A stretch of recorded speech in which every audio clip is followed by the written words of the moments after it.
요즘 사람들은 맛집을 찾아다닙니다. 인터넷에 어느 지역 어떤 종류의 맛집을 검색하면 식당 이름들이 주르륵 나옵니다. 다른 정보도 있지만 도리어 이 맛집을 이용해서 가게 홍보를 하는 데도 있습니다. 그러면 사람들은 또 이런 것을 기가 막히게 알아내어서 성토하기도 합니다. 분명한 것은 맛이 있으면 좋다는 거예요. 식당이 맛으로 승부할 수 있다면 이게 경영을 제일 잘하는 거죠. 식당이 손님에게 무슨 기념품을 주어서 경영을 한다 그러면 그 식당은 제대로 된 게 아닐 겁니다. 우리 성도님들 중에 음식을 참 맛있게 요리하시는 분들이 계신데요. 이분들이 주일 주방 담당이 되시면은 점심 기대하는 바가 있습니다. 여러분은 어떠신지 모르겠지만 저는 그렇습니다. 신방을 갈 때 그 집에서 손수상을 차린다 하면은 벌써부터 신방보다도 밥 먹을 기대감에 아주 발걸음이 가볍습니다. 맛의 기본은 짠맛, 단맛, 신맛, 쓴맛이라고 그러죠. 그 외에 우리가 표현하는 맛은 감각이지 맛은 아니라는 겁니다. 짜고 달고 시고 쓰다. 이게 맛의 네 가지 기본 맛입니다. 우리 흔히 말하는 매운맛 같은 것은 맛이 아니라 매운 고통을 느끼는 감각이라는 거예요. 그러니까 매운 것을 먹을 때 너무 매운 맛이야. 그러면 맛 전문가 앞에서는 무식하다는 소리를 듣게 됩니다. 이렇게 말해야 합니다. 매운 것을 먹었더니 내 감정이 매운 고통을 느끼게 하는구나. 이렇게 해야 맞다는 거예요. 좀 그런 사람이 있습니다. 이런 거 어디 한두 개 알아가지고 꼭 그건 매운 건 맛이 아니야. 밥 먹을 때 그렇게 말하는 사람이 있거든요.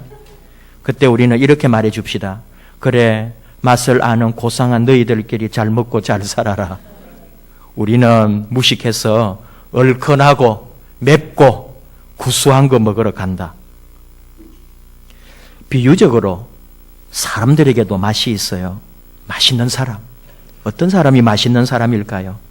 정이 있고 잘 베풀고 섬길 줄 알고 인격적인 사람입니다. 우리가 상식적으로 생각할 수 있는 좋은 사람들, 이 사람들이 맛있는 사람이에요. 맛있는 인생이라는 표현도 있습니다. 인생을 맛에 비유한 건데요. 특별히 예술, 문화 활동하는 사람들, 좀 새로운 독특한 취미생활을 영위하시는 분들, 세상을 재미있게 즐기고 누리며 살아가는 사람들의 인생을 맛있는 인생, 이런 표현을 쓰기도 하죠. 그런 의미에서 맛있는 그리스도인이라고 해도 말이 되지 않습니까?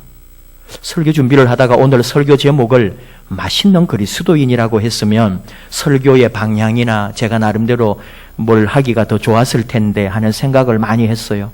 주보를 먼저 만들어야 하기 때문에 성경 본문이 먼저 나오고 제목을 먼저 정하다 보니 하나님의 맛 이렇게 되었는데요. 또 거기에 맞추어서 설교 준비를 하니까 도리어 어려웠어요. 오늘 주신 말씀에서 특별히 8절 여호와의 선하심을 맛보아 알지어다 라고 말씀합니다. 여호와의 선하심을 맛보아, 하나님의 선하심을 맛본다. 좀 어떻게 보면 도발적이고 하나님의 말씀 이 성경에 오직 이곳 한 곳에만 맛본다는 표현이 나올 정도로 재미있는 표현이기도 합니다. 두 가지 내용이 있죠. 하나님의 선하심이 있고 또 하나는 맛본다는 거예요. 좀 단순하게 말하면 하나님을 맛보아 알지어다. 하나님의 맛을 보라 이렇게 말할 수 있습니다. 그렇다면 하나님은 어떤 맛일까요? 오늘 주신 시 34편 이 말씀은 제목이 붙어 있습니다. 다윗이 아비멜렉 앞에서 미친 채 하다가 쫓겨나서 지은 시다 하는 거죠. 우리가 다윗에 대하여 여러 차례 말씀을 나누었고 바로 이 쫓겨난 이 사건도 이 주일 낮에 설교할 때에 여러 번 했던 말이죠. 사무엘상 21장 10절 이하의 말씀입니다. 다윗이 사울 왕을 피해 도망 다닐 때 가드 왕 아기스에게 피하죠. 가드는 어디냐? 가사, 아스돗, 아스글론, 가드, 에그론, 이게 블레셋 5개 도시입니다.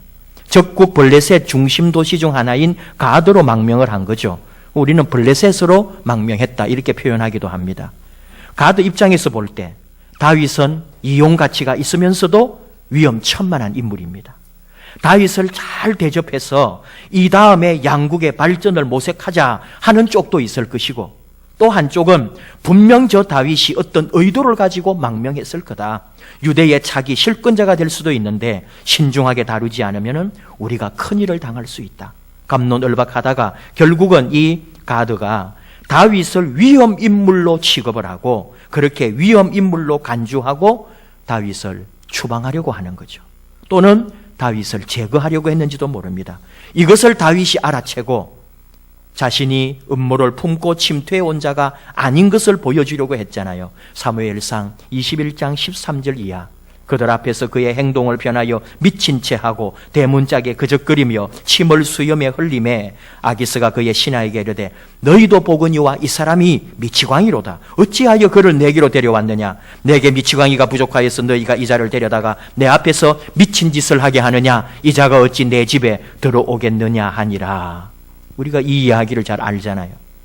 오늘 이 말씀은, 이 시편은 이렇게 다윗이 이런 미치광인 흉내를 내서라도 다윗이 가드에서 빠져나와서 살아남으면서 지연시다 하는 거죠. 성경을 조금 깊게 보시는 분들을 위해 하나 언급하면은 사무엘상에서는 아기스 왕이라 하고 오늘 이 시편에서는 아비멜렉이라고 합니다. 왕에게 두 이름이 있었다고 보기도 하고요. 좀 더 설득력 있는 해석은 우리가 애굽의 왕들을 바로 왕이라고 그러거든요. 애굽의 왕들은 분명히 이름이 있음에도 불구하고 우리가 파라오, 바로 이렇게 부릅니다. 그런 것처럼 이 아비멜렉이라고 하는 말은 왕의 아버지라는 뜻이에요. 이것은 개인의 이름이 아니라 블레셋 지역의 왕들을 향하여 부를 때 왕에게 붙여준 칭호가 아비멜렉이었다. 이게 더 설득력이 있는 거죠. 시 34편의 내용은 다윗의 삶에서 나오는 고백입니다. 찬양이기도 하고 결심이기도 하고 오죽하면 남의 나라에 역사적으로 전쟁하는 나라에 망명을 가겠어요. 근데 그곳에 갔는데도 잘못되어서 결국 남의 나라에서 생명의 위협을 느끼고 위기를 당할 때 그 두려움은 훨씬 커지는 거죠. 어느 주석가는 이렇게 표현합니다. 여우를 피하려다 호랑이를 만난 격이었다. 어쨌든 다윗은 여기서 벗어난 후에 하나님을 찬양합니다. 하나님의 은혜를 경험했기 때문에 하나님을 더욱 두려워하겠다고 결심합니다. 사람들에게 하나님이 어떤 분인지를 가르쳐 주겠다고까지 이 시 34편에 말하고 있습니다. 그리고 여러 가지 하나님의 은혜를 고백하고 있어요. 오늘 이 시간에는 전체를 다 보기보다는 다시 8절 말씀으로 갑니다. 너희는 여호와의 선하심을 맛보아 알지어다. 이 말씀으로 와서 하나님의 맛에 대하여 함께 나누려고 하는 거죠. 하나님이 뭐 먹을 것도 아니고 음식도 아닌데 간혹 성경을 읽는 분들이 성경은 글자 그대로 해석해야 한다면서 그래서 뭔가 의미로 좀 비유적으로 말하면 싫어하는 분도 있는데요. 여러분 중에는 뭐 하나님을 먹는 것이라고 생각하시지는 않겠죠. 비유적으로 하는 말입니다. 히브리어를 그대로 글자 그대로 원문을 번역해 보면은 이 시 34편 8절을 이렇게 번역할 수 있습니다. 너희는 여호와의 선하신 것을 맛보고 보아라. 이렇게 됩니다. 여호와를 맛본다, 하나님을 맛본다는 것에 대해서 제가 주석을 찾아보고 성경 해설서를 보고 성경 사전을 다 자세히 찾아보아도 이 하나님의 맛을 본다는 것에 대하여 제대로 또는 깊이 설명한 데가 한 군데도 없었습니다. 물론 조금씩 여러 가지 의미를 가지고 뭐 설명한 데도 있지만은 저처럼 이렇게 보는 사람은 아무도 없었어요. 성경 전체에 유일하게 한 번 나오는 하나님을 맛보라고 하는 이 말씀, 여러분과 함께 이 주일에 나눌 수 있게 된 것이 감사한 일입니다. 히브리어를 그대로 맛본다 할 때는 단어를 찾아보면은 평가한다, 분별한다, 체험한다 이런 의미를 가지고 있어요. 그러니까 하나님을 맛본다 할 때는 하나님을 평가도 해보고 하나님을 분별도 해보고 하나님을 체험해본다 이런 말이 됩니다. 그 연결해보면은 하나님의 선하신 은혜를 분별하고 체험하라 이런 뜻이 되는 거죠. 하나님을 맛보는 것은 결국은 하나님에 대하여 내가 더 많이 알고 하나님에 대하여 더 많이 생각해보고 하나님을 더 분별도 해보고 그래서 정확하게 하나님을 경험한 후에 정말 그분을 체험하는 것, 이것이 하나님을 맛본다. 이게 히브리어를 그렇게 번역해보고 설명해보면 그렇습니다. 이게 뭐냐? 다윗이 개인적으로 그의 삶에서 하나님을 끊임없이 경험했다는 거죠. 그는 하나님을 맛보았던 거예요. 하나님을 느끼고 체험하고 그분을 늘 가까이 하면서 그분과 함께 경험했던 거죠. 하나님을 맛보라, 하나님을 경험하라, 다윗의 고백일 수밖에 없습니다. 그런데 저는 이번에 한때 여러분과 함께 나누었던 뜻으로 푸는 히브리어, 제 나름대로 하나님을 맛본다고 하는 의미를 풀어봤습니다. 히브리어 한자 한자에는 뜻이 있는데 이 영적인 의미로 이 하나님의 말씀 단어를 한번 묵상을 해보면 참 재미있고 뜻이 깊더라 이거죠. 맛이라고 할 때 히브리어는 타암인데요, 히브리어 알파벳으로는 석자로 되어 있습니다. 근데 이걸 한자 한자 풀어서 연결해보면 이렇게 돼요. 사탄의 생각을 정화한다, 또는 사탄의 소견을 심판한다, 이렇게 볼 수 있어요. 그러니까 히브리어로 맛이라는 영적인 의미가 뭐냐? 사탄의 생각을 심판해버리고 깨끗하게 정화한다, 이런 의미가 되는 거예요. 저는 이걸 이렇게 설명을 묵상했습니다. 맛이라는 것은, 맛이란 어떤 불순물도 어떤 다른 것도 섞이지 않은 순수한 그대로 이것이 참된 맛, 참 맛이구나. 저는 그렇게 풀어봤어요. 그러니까 여러분, 맛이라고 하는 것은 여러 가지가 섞이면 제 맛이 아닌 거예요. 짜고 달고 시고 쓴 것, 이게 각자 자기의 순수한 맛이 있다는 거 아니겠어요? 근데 이게 섞여버리면 제 맛이 아닙니다. 원래의 맛, 그리고 우리가 맛있다 하는 것과는 좀 다르잖아요. 우리가 맛있다 하는 것은 여러 재료가 있고 그 재료를 다 섞어서 또 그 네 가지 맛을 잘 절묘하게 조합해가지고 우리 입에 딱 맞는, 그렇게 만들어내는 요리가 맛있는 요리고, 맛은 또 따로 있다 이거예요. 집에서 엄마나 여러분의 아내가 저녁에 오늘 밤에 찌개를 아주 맛있게 끓였다 합시다. 와, 엄마 너무 맛있어요. 당신 찌개 일품이야. 이렇게 말하면은 틀립니다. 와, 오늘 찌개는 짠맛과 단맛의 조화로운 배합과 더불어 신맛과 쓴맛의 적절한 첨가로 나의 혀에 감동 어린 감각적 자극을 주어 입안으로 쉴 새 없이 폭풍 흡입을 하게 하는군요. 어머니, 오늘 맛있는 찌개가 나올 때 여러분은 그렇게 말해야 정확한 한글 표현이 됩니다. 그러다가 어머니 밥주걱에 한 대 뺨을 맞는 거예요. 오늘 말씀은 맛이 아니고요, 맛보다 동사가 됐거든요. 맛보다 이렇게 되면 히브리어 알파벳 석자에다가 또 한자가 더 붙었는데 그 한자가 뭐냐? 경배하는 자, 경배하는 사람이에요. 참 히브리어는 오묘합니다. 그래서 이거를 맛보다를 연결해 보니까 사탄의 생각을 심판해버리고 깨끗하게 정화하여 하나님을 경배하는 사람, 이런 의미가 되는 거예요. 여러분은 어떻게 생각할지 모르지만 저는 이 말씀을 준비하다가 혼자서 무릎을 치고 일어나가지고 혼자서 막 설교를 막 했다니까요. 너무 좋아서. 이거 기가 막힌 말씀이구나. 맛보다.